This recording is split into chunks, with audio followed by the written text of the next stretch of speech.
Halo Bapak Ibu semuanya, salam kenal. Saya Valeria Yakti, Kuasaning Gusti. Di sini, di video ini saya akan membahas mengenai modul yang keempat pada mata kuliah Statistika Pendidikan. Nah, untuk modul yang keempat ini, materinya adalah mengenai ukuran pemusatan, lokasi, dan juga dispersi ya. Tapi akan kita bahas di video ini itu mengenai kegiatan belajar 1 dan kegiatan belajar yang kedua. Oke, begitu kita akan mulai dari nilai rata-rata dulu ya.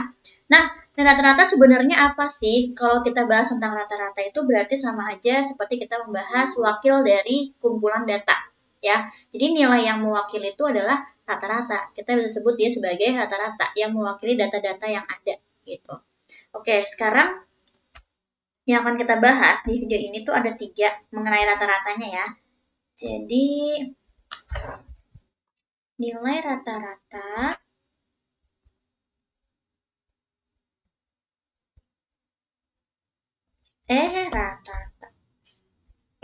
rata-rata ini sama saja dengan wakil dari kumpulan data. Nah, sebenarnya ini materi dari semenjak SMA juga Bapak Ibu sudah belajar ya. Jadi kita mungkin bisa sambil mengingat-ingat lagi nih.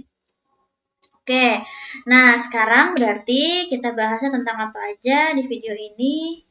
Yang pertama itu kita ada yang namanya nilai rata-rata hitung. Jadi rata-rata hitung, ini yang biasanya kita kerjakan, kita lakukan ya Bapak Ibu ya, mengenai rata-rata hitung. Kemudian yang kedua, ada tentang rata-rata ukur. Nah, rata-rata ukur itu biasanya dipakai buat apa? Biasanya dipakai di bidang ekonomi Bapak Ibu. Nah, ini metode itu beda dengan rata-rata hitung ya.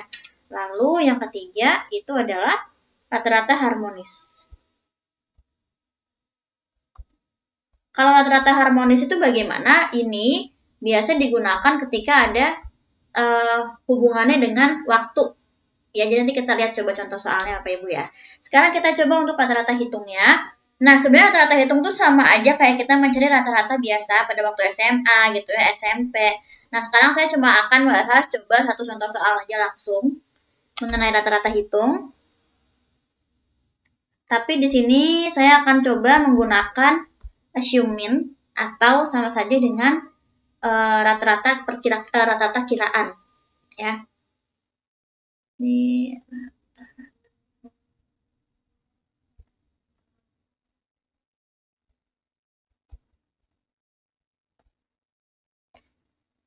asumsi perkiraan. Oke, berarti kita sekarang akan coba menggunakan AM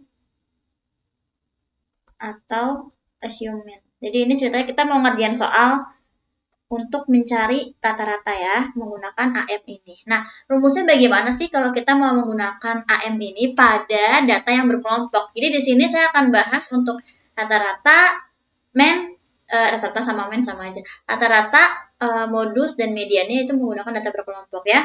Oke, untuk yang ini tuliskan dulu aja di sini rata-rata itu sama saja dengan AM. Ini adalah assuming, jadi rata-rata sementaranya, rata-rata asumsinya gitu ya.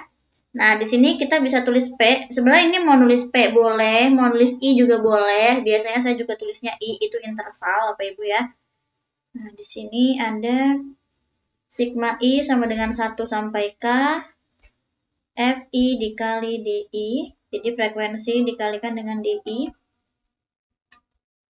per sigma I sama dengan 1, ini K, ini FI.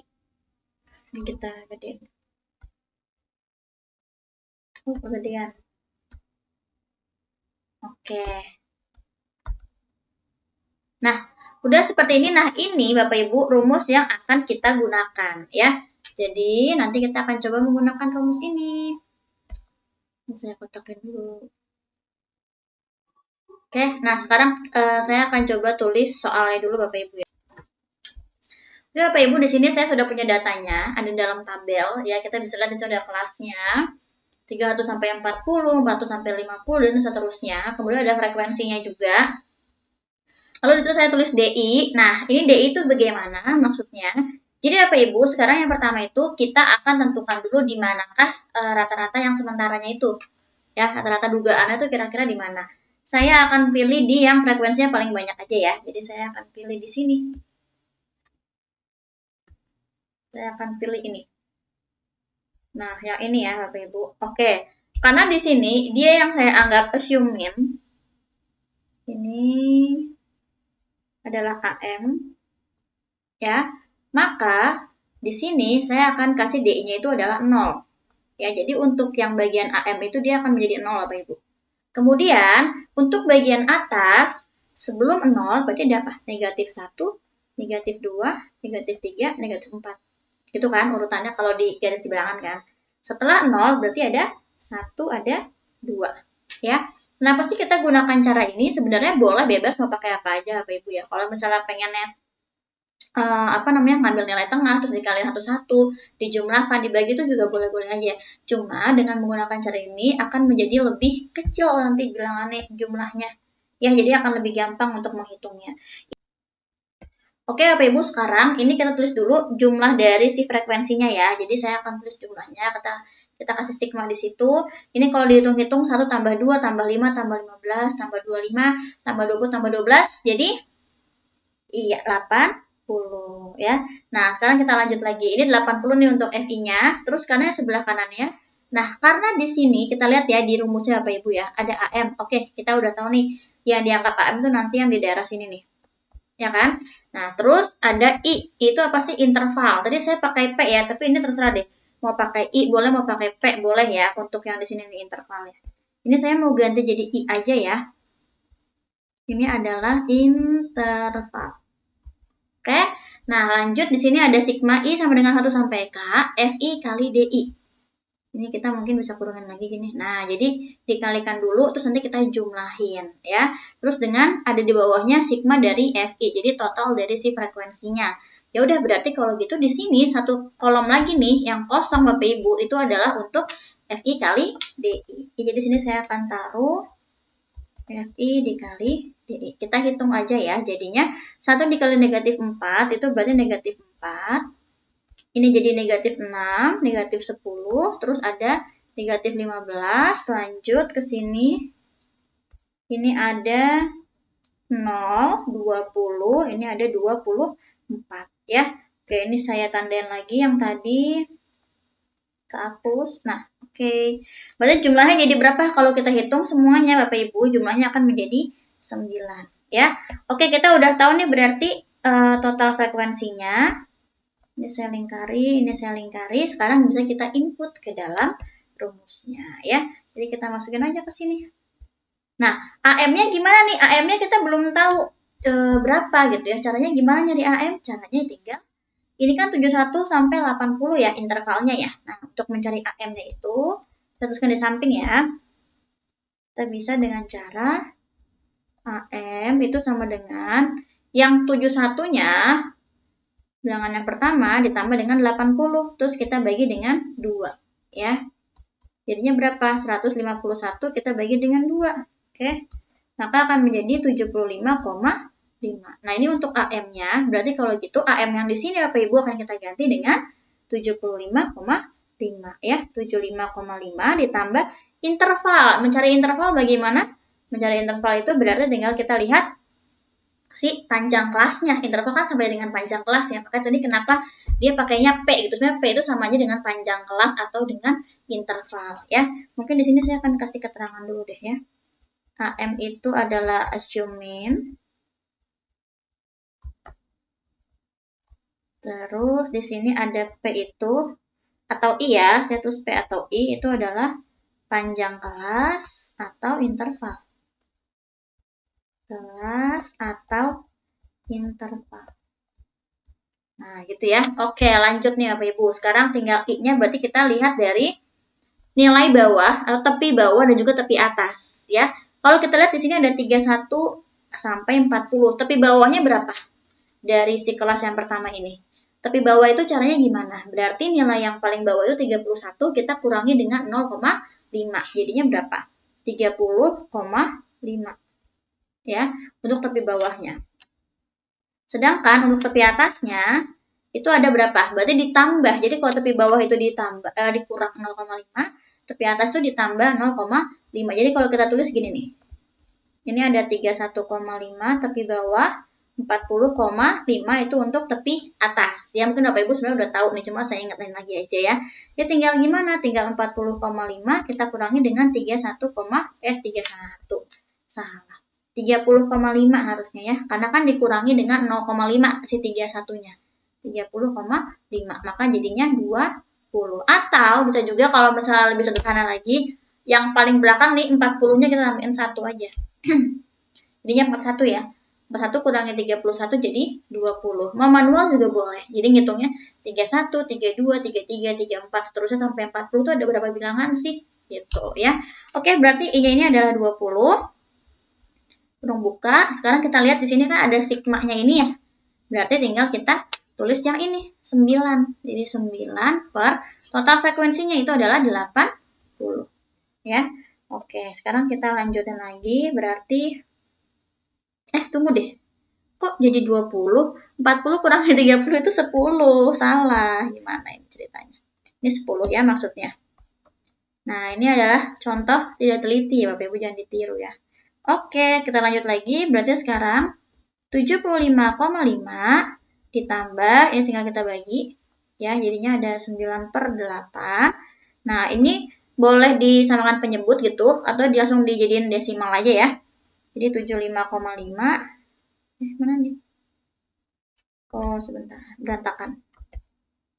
75,5 ditambah dengan 1,125. Maka hasilnya menjadi 76,625. Sudah selesai ya. Nah, seperti ini berarti untuk mencari nilai rata-rata menggunakan SUME. Nanti untuk yang lainnya Bapak Ibu bisa pelajari sendiri ya, supaya video tidak terlalu lama. Oke, sekarang kita akan lanjut ke, tadi sudah ngomongin tentang rata-rata hitung, kita masuk ke rata-rata ukur. Seperti apa sih rata-rata ukur sebetulnya? Kita coba lihat ya. Di sini saya tuliskan dulu judulnya. Cara lagi soal yang sederhana, yang simpel ya, supaya nggak bingung nih kalau nilainya tuh jelek-jelek gitu. Nah, kalau rata-rata ukur itu Bapak Ibu biasanya bisa digunakan untuk data yang sifatnya itu seperti barisan geometri. Masih ingat barisan geometri? Jadi ada perbandingan, ada rasionya. Ya, rasio bilangan yang pertama dengan bilangan yang kedua, bilangan ketiga itu akan sama terus-terusan. Contoh, misalnya saya punya kayak gini. Datanya sederhana aja ya, kita ambil yang simpel itu ada 2, 4, 8. Oh, misalnya ini nggak beraturan dulu, nih saya naruhnya misalnya gini. 2, 8, Saya misalnya naruhnya 2, 8, 4. Gini misalnya ya. Oke, berarti kalau gitu, kalau kita mau rapihin kan dia menjadi 2, 4, 8. Kita lihat bilangan-bilangan yang berdekatan. Jadi kita ambil dari kecil ke besar. Oke. Nah, kita lihat dari sini sekarang 2, 4, 8. Apakah terlihat kalau di situ jadi deret aritmatika? Jadi baris geometri. Kelihatan ya dari mana? Dari sini. 4/2 itu sama loh dengan 8/4 ya. Sama-sama 2/1. Kan gitu ya. Rasionya tuh sama aja dengan 2. Oh, berarti ini polanya seperti geometri. Oke, berarti kalau gitu kita bisa menggunakan rata-rata ukur ini. Ya. Nah, rata-rata ukur ini biasanya itu disebut dengan U. Jadi kita simbolkan dengan U. Bukan lagi kayak X bar gitu kayak tadi sebelumnya, tapi ini dengan U. Oke, caranya gimana nih? Ini U ya. Ada dua cara sebetulnya. Jadi yang pertama itu kita gunakan mengalihkan seluruh data yang ada di sini. Jadi kita kalikan seluruh datanya, kemudian kita akarkan. Oke, kita lihat dulu ya. Jadi di sini U sama dengan cara pertama ya. Akar dari 2 dikali 4 dikali 8. Nah, ini akar dari akar berapa ya? Akar bilangannya ada berapa? Bilangannya ada 3 kan? Bukan bilangan sih, datanya ada berapa? Ada 3 banyaknya frekuensinya. Ya, 1, 2, 3. Maka di sini ada akar pangkat 3. Oke? Udah deh, tinggal dihitung aja. Ini berarti akar pangkat 3 dari 64 itu sama dengan 4. Ya. Oke, berarti rata-rata ukur dari data yang di sini itu adalah 4. Sekarang kita lihat cara yang kedua. Cara yang kedua itu menggunakan logaritma. Terserah lebih enak yang mana, itu tergantung ini ya, tergantung kebutuhan. Logaritma U. Ya udah, berarti caranya adalah dengan seperti ini, sigma log dari datanya kita bagi dengan banyaknya data. Banyaknya data tadi ada 3 ya. Oke, berarti kalau gitu kita bisa tulis gini. Ini N-nya kalau saya tuliskan di luar juga nggak masalah. nggak masalah kan, jadi 1/n gitu ya, dikalikan dengan sigma log XI. Nah, ini ya, jadinya 1 karena datanya ada 3, kita tulis 3, ini kan sigma log ya, log dari setiap datanya, maka kita tulis di sini, log 2 ditambah log 4 ditambah log 8. Nah, gitu ya. Jadinya sama dengan 1/3. Nah, ini tinggal kita ganti. Nah, ini tuh kita membutuhkan kalkulator ya kalau misalnya kita mau pakai ini. 0,301 kebetulan saya udah nyimpen nih di sini nih. 0,6021 terus ditambah 31. Nah, gini. Terus kalau tinggal kita lanjutin di atas aja ya. Ini sama dengan 1/3 dikali penjumlahan itu semua langsung aja di sini ya. Ini saya tadi udah ngitung-ngitung juga sebetulnya. Jadinya ini ada 0,6021 dari si log U-nya. Oke. Udah berarti kalau gitu U-nya berapa nilainya? 10. 0,6021. Hasilnya menjadi 4. Oke, kalau misalnya Bapak Ibu menggunakan si logaritma ini, berarti memang membutuhkan kalkulator. Sebetulnya kalau yang nomor 1 juga membutuhkan, kalau bilangannya itu besar. Kebetulan di sini bilangannya itu kecil, ya, jadi nggak pakai kalkulator pun nggak masalah. Oke, sekarang kita lanjut ya. Ini untuk yang rata-rata ukur. Tadi sudah yang rata-rata hitung. Sekarang kita lanjut ke yang berikutnya, itu rata-rata yang harmonis. Aduh, harmonis nih, akur ya kan. Akur selalu. Rata harmonis. Oke, Bapak Ibu. Kalau untuk rata-rata harmonis itu biasanya itu adalah biasanya berkaitan dengan perubahan menurut waktu, ya. Jadi atau enggak data yang dalam pecahan. Contohnya misalnya seperti ini, contoh soalnya ya. Kita coba lihat. Oke Bapak Ibu, coba kita lihat di sini. Ini udah ada soalnya, contohnya ya. Jadi kita baca dulu. Jarak antara Bandung dan Jakarta 180 km. Anton berangkat naik mobil dari Bandung ke Jakarta dengan kecepatan 80 km per jam. Pulang dengan kecepatan 90 km per jam. Berapakah kecepatan rata-rata pulang perginya Anton? Nah, di sini mungkin ada yang berpikir gini. Benar nggak ya? Saya duga kalau Bapak Ibu sempat ada yang mikir gini. Oh, nyari kecepatannya berarti kayak gini nih, Bu. Nyari kecepatannya itu adalah tinggal 80 tambah 90 bagi 2. Apakah bisa langsung kayak gitu, Bapak Ibu? Nggak bisa. Ya, jadi nggak bisa langsung seperti ini. Tapi harus bagaimana ini? Kenapa nggak bisa kayak gini? Karena dia berkaitan dengan perubahan si waktunya, ya kan? Oke, jadi sekarang caranya adalah yang pertama berarti kita cari dulu waktu masing-masing, yaitu adalah waktu berangkat dan juga waktu pulang. Karena ini berkaitan dengan jarak, berkaitan dengan kecepatan, ya kan? Nah, berarti waktunya berbeda. Oke, kita cari dulu waktu berangkat ya, waktu dari Bandung ke Jakarta. Jadi di sini ada waktu Bandung ke Jakarta itu sama dengan, kalau nyari waktu sama aja apa? Sama aja dengan jarak dibagi kecepatan kan. Kalau kita ingat lagi segitiganya, sini ini kecepatan, Kak, ini jarak, ini waktu. Ya, jadi kalau mau mencari si waktu, tinggal jarak bagi kecepatan. Jarak bagi kecepatan. Kecepatannya kecepatan Bandung ke Jakarta ya, ini KB saya tulisnya. Jaraknya tuh berapa? 180. Oke, per kecepatannya berapa? 80. Ya, jadi 180 per 80 jam, dalam jam ya. Jadi kita punya 2,25 jam. Wah, mudah-mudahan nggak ngelek-ngelek nih, soalnya tulisannya udah mulai ngelek-ngelek. Oke, sekarang kita lanjut lagi. Waktu dari Jakarta ke Bandung, itu yang kita cari. Ini simpan dulu, waktu Jakarta ke Bandung.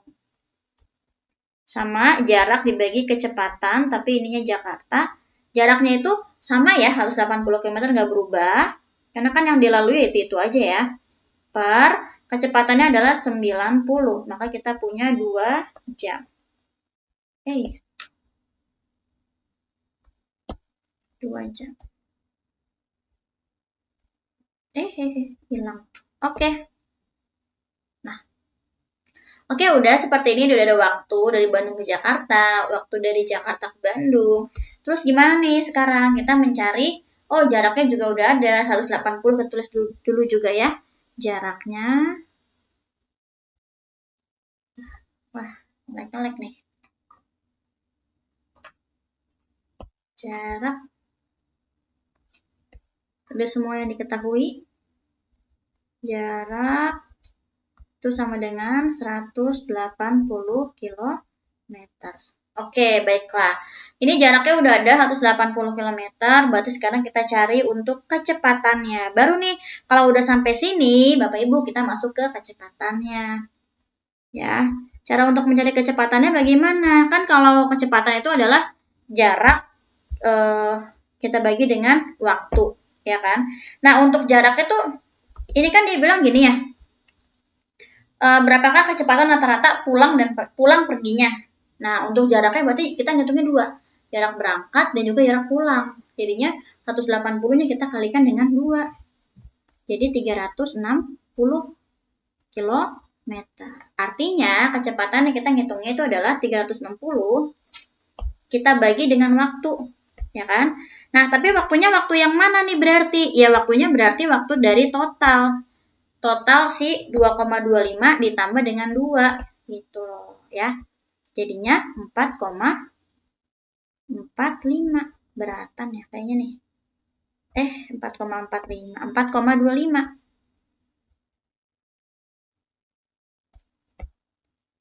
4,25 sama dengan 84,71.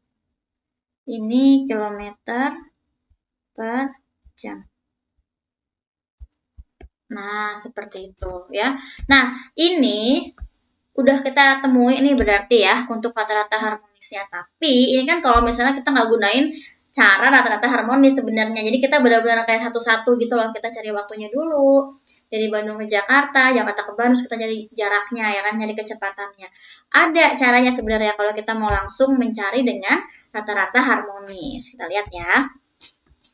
Jadi kalau mau langsung tuh seperti ini apa Ibu? Tinggal rata-rata harmonis kita sebut dengan H aja, itu sama dengan N per sigma I sama dengan 1 sampai N 1 per XI.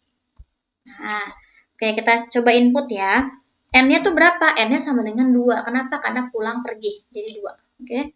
2 per 1 per kecepatan yang pertama. Ya, ini kan sigma nih. Kalau sigma kan berarti jumlah. Jumlah dari apa? Kecepatan yang berangkat sama kecepatan pulang. Gitu loh. Tadi kan di situ dibilangnya di soal kecepatan berangkatnya 80 km per jam, pulangnya 90 km per jam ya. Jadi di sini 1 per 80 tambah 1 per 90. Maka kita punya 2 per, samain penyebutnya aja, ini per 720 ya. Jadi di sini ada 9 tambah 8, maka akan menjadi 2 per 17 per 720. Nah, ini.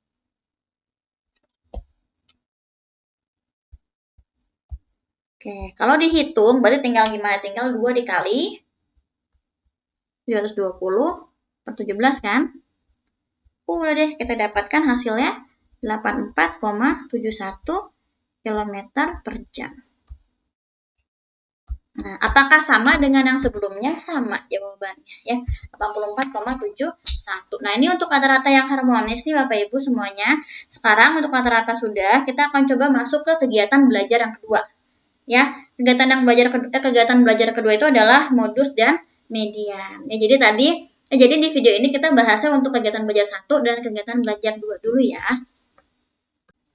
Oke Bapak Ibu, sekarang kita akan lanjut ke kegiatan belajar yang kedua, yaitu tentang modus dan juga median. Kalau modus itu apa? Dia itu adalah nilai yang sering muncul, ya, yang frekuensinya itu paling banyak di antara data-data yang lain gitu datanya. Oke, sekarang saya akan langsung ke contoh soal aja ya. Jadi kalau seandainya saya punya contoh soal seperti ini. Oke, Bapak Ibu, kita lihat di sini datanya itu ada berat badan dan juga sudah diketahui untuk frekuensinya ya, berapakah. Ini ceritanya judulnya nih adalah data dari berat badan satu kelas di kelas 7. Ya, ceritanya gitu. Nah, itu udah ada frekuensinya, ada berapa orangnya gitu ya. Terus di sini berat badannya ketahuan, ada berapa banyak aja, ada berapa aja berat badannya. Oke, sekarang kita akan menentukan modusnya. Yang paling banyak muncul di sini tuh berapa, tapi di sini kan data berkelompok ya Bapak Ibu ya. Kalau data berkelompok, kita nggak bisa langsung bilang, oh ini 15 nih paling banyak frekuensinya, berarti berat badannya yang 61, berat badannya yang 70, itu nggak bisa kan. Jadi kita gunakan rumus yang modus untuk data yang berkelompok ya. Nah, di sini ada TB. TB itu apa? Tepi bawah ya. TB itu tepi bawah. Sebenarnya banyak orang menggunakan simbol-simbol yang lain tuh nggak masalah ya Bapak Ibu ya. Ini tepi bawah, terus ada I itu adalah interval. Kok tebi sih tepi? Nah, ini I itu adalah interval. Terus D1, ada 1 ada 2 ya. D1 itu adalah selisih dari frekuensi kumulatif kakak.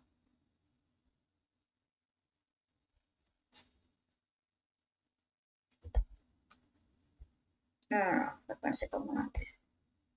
Frekuensi kelas modus mana ini?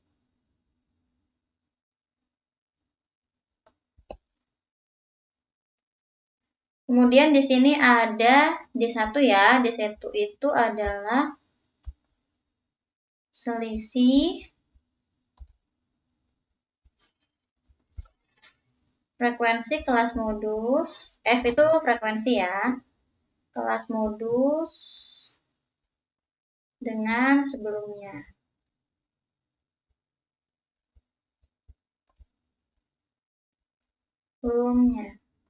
Sedangkan D2 itu sama dengan D1 ya. Selisih frekuensi kelas modus, tapi itu dengan setelahnya. Ini saya tulis di sini aja nggak apa-apa ya. Kayak gini aja nggak apa-apa ya, disingkat aja ya. Setelahnya. Oke, nah sekarang kita bisa tentukan dulu di sini untuk yang tepi bawah dari apa? Ya, tepi bawah dari kelas modusnya. Kita lihat di sini manakah kelas yang paling banyak jumlahnya. Ya, paling banyak jumlahnya adalah ini. Ini dia.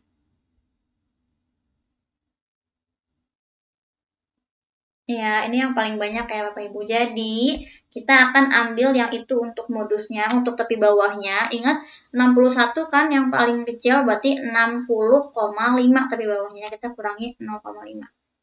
60,5 ditambah intervalnya berarti berapa? Berarti kita bisa lihat dari interval itu, nilai yang mananya terserah ya, 70,5 dikurangi dengan 60,5. Jadi sama aja dengan 10. Oke, ini 10 dikalikan dengan D1-nya berarti frekuensi si kelas modus, berarti ini 15 dengan 8 itu kita cari selisihnya. Jadinya 7 ya, 15 kurangi 8. 7, D1 berarti 7 ditambah dengan D2-nya itu adalah selisih dengan kelas yang setelahnya. Ini D2. Terus di sini deh ya, 15 kurangi 12. Sedangkan kalau D1 berarti 15 kita kurangi dengan 8 ya. Jadi di sini ada 3. Oke, udah deh tinggal kita terusin aja. Ini terusinnya gimana di sini ya. Sama dengan 60,5 ditambah 10 dikalikan dengan 7 per 10 ya. Bagi seret, jadinya tinggal 60,5 ditambah 7, jadinya 67,5. Sudah selesai. Nah, ini untuk mencari modus kalau ada data yang berkelompok ya. Belajar yang kedua nih. Jadi untuk median atau nilai tengah, atau kita juga bisa sebut dia sebagai kuartil 2, median itu berarti membagi dua data ya Bapak Ibu, data yang tinggi, data yang rendah gitu. Jadi ada median di tengah-tengahnya.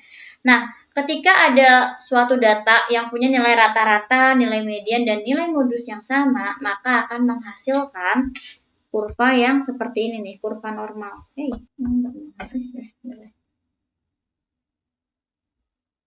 Nah, ini. Nah, jadi imbang nih 50% kiri, 50% kanan. Ya, ini kurva normal nih. Kalau kita ngomongin skripsi, ngomongin data-data skripsi, kita berkaitan dengan ini ya. Ini saya tulis di sini. Kurva normal. Oke. Nah, ini ketika rata-rata sama dengan median sama dengan modus. Oke, sekarang di sini saya akan coba bahas soal juga sama seperti yang modus tadi ya. Jadi, kita tuliskan dulu aja rumus dari si median kalau ada data berkelompok. Di sini saya mau tulis mediannya itu menjadi ME. Mau nulis Q2 juga boleh ya, nggak masalah. Jadi sama seperti tadi ada tepi bawah ditambah dengan interval. Ini N per 2 jumlah data ya. Terus kita kurangi dengan frekuensi kumulatifnya median per frekuensi dari si mediannya. Nah, ya. Oke, kita sekarang lihat di situ. Di sini sudah ada data. Ada beberapa kelas. Di situ ada 15 sampai 17, 18 sampai 20, 21 sampai 23, 24 sampai 26 yang ada frekuensinya. Terus itu ada tambah lagi saya kasih kolom FKK yaitu adalah frekuensi kumulatif kurang dari ya. Oke, bukan frekuensi kurang dari ya, frekuensi kumulatif aja. Nah, aja. Oke, Bapak Ibu, sekarang kita akan coba lihat di sini di manakah kelas mediannya dulu. Ya, karena kita mau menentukan tepi bawah. Nah, untuk menentukan kelas median, kita harus menghitung dari si frekuensi dulu ya. Totalnya ada berapa? Ini kalau si frekuensinya kita hitung itu ada 60 ya. Di situ ya 30, 20, 60 ya, betul. Ada 60 total frekuensinya. Nah, bagaimana untuk menentukan kelas frekuensi? Caranya tinggal ini kita tulis N tambah 1. Nah, ini adalah cara untuk menentukan kelas frekuensi. Saya tulis ke bawah ini deh. Kelas frekuensi, kelas median. So. Kelas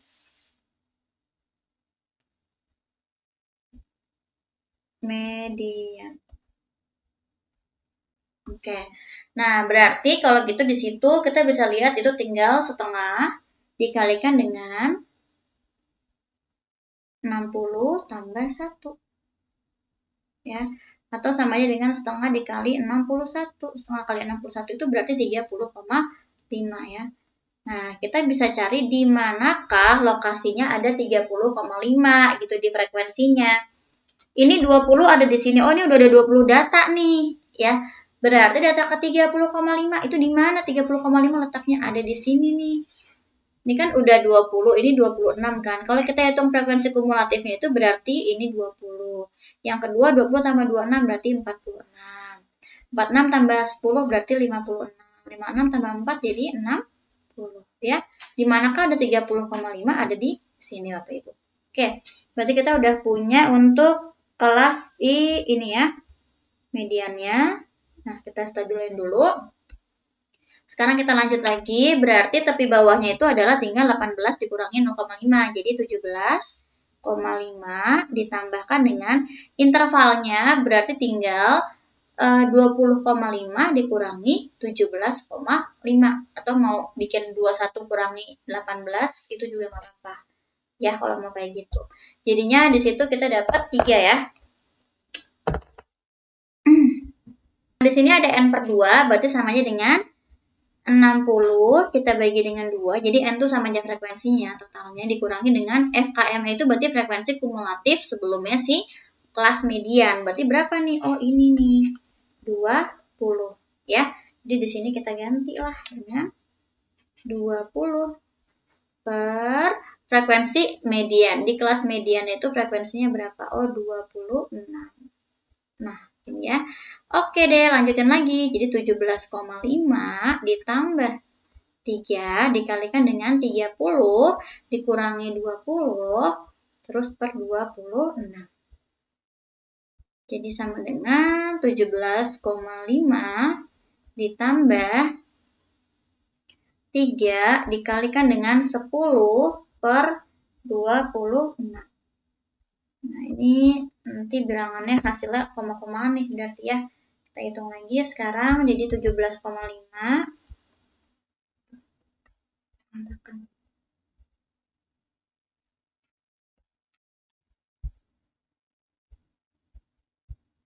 17,5 ditambah dengan 1, ini kalau dihitung ya Bapak Ibu ya, jadi 1,153.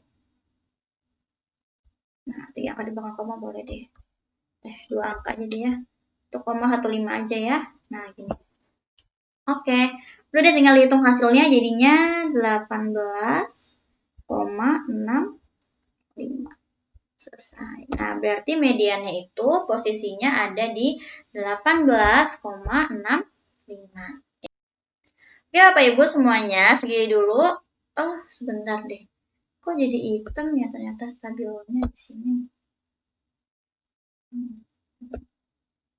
Oh, jadi hitam ya tadi.